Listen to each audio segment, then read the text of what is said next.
Welcome to another edition of How Did You Do That in Cricut Design Space.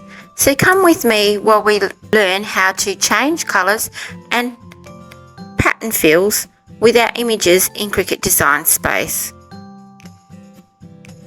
So firstly, you're going to select an image. I have chosen this cute daisy,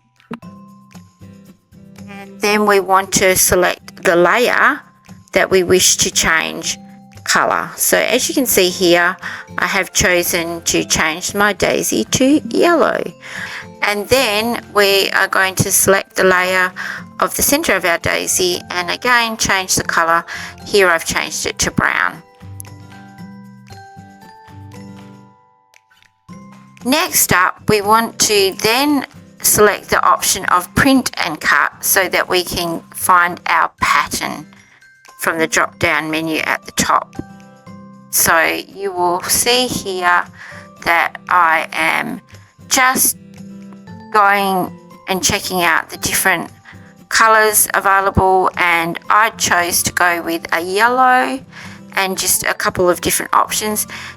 In the end I settled on this little yellow polka dot because I thought that looked the nicest on there, but this is how we change patterns, and they will then obviously print out from your printer in those colours. So once again, thanks for watching.